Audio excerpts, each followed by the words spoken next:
House price rises in Dubai slowed dramatically in the first quarter of the year, but annual growth of more than 27% was still the highest in the world.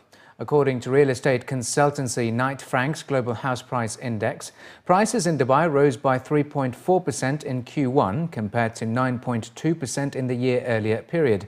Data showed that Dubai topped the annual rankings for the fourth consecutive quarter and recorded price growth of 27.7% in the last year to the end of March. However, price rises slowed in the first 3 months of 2014, evidence that the doubling of transfer fees and mortgage cap are having an impact on the Emirates property market. The index, which analyzes trends in more than 50 property markets around the world, showed that prices rose in the Emirate by 14.3% in the 6 months to March. China, Estonia, Turkey and Taiwan joined Dubai in the top 5 performing real estate markets over the past year. Globally, prices rose by 0.6% in the first quarter of 2014, down from 1.2% in the previous quarter. Etihad Airways and Air France-KLM have begun discussions about revenue sharing to deepen their partnership, according to a local report citing executives from the Franco-Dutch airline group.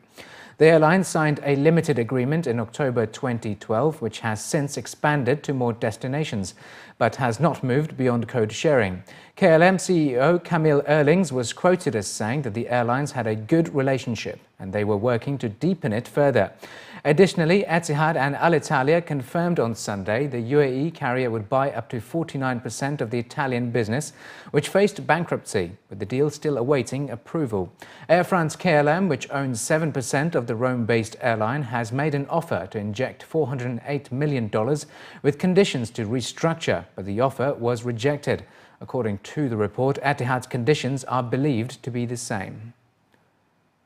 Dubai's auto parts trade has grown 8%, hitting 40 billion dirhams in 2013, compared to 37 billion dirhams in the previous year, Dubai Customs has revealed.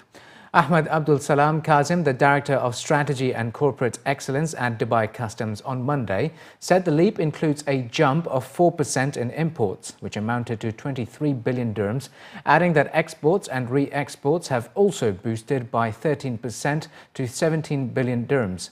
4 major Dubai trading partners claimed 61% of total imports, with 14 billion dirhams worth of products. Japan was the top destination from which Dubai's car parts originated, claiming 5.7 billion dirhams of the market. South Korea followed with 3.2 billion dirhams worth of imports. China was the third most important import source, valued at 2.8 billion dirhams, while Germany was fourth with 2.3 billion dirhams.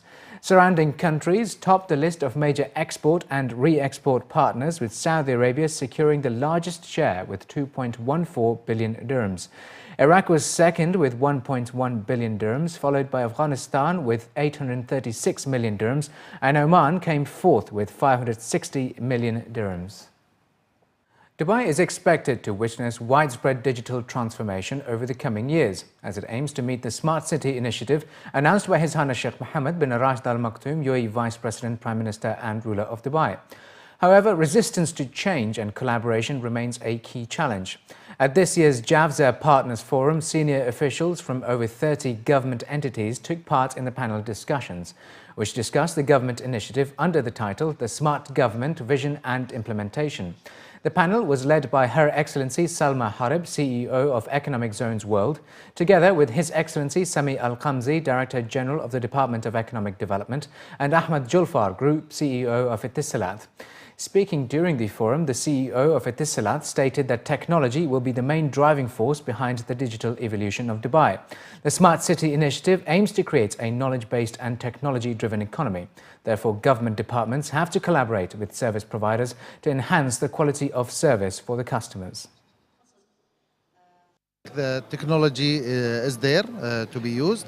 The applications have been developed for most of our daily requirements and with different entities, and I think now it's the stage of recapping and maybe consolidating of different applications under a bigger umbrella, so where it's gonna make it easier for the end user to feel free and less complex in dealing with the different applications.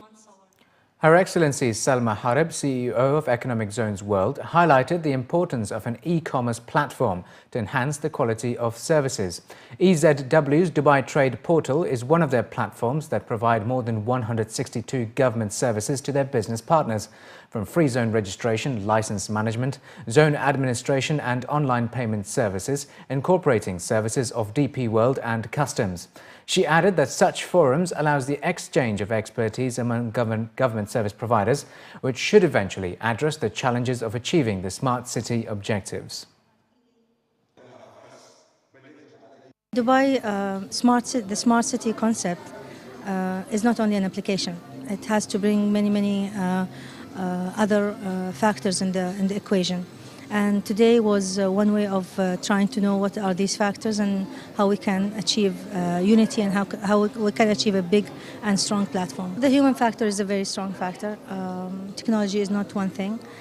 We need coordination, we need human resources, we need our education system to focus on this field. We are going towards a very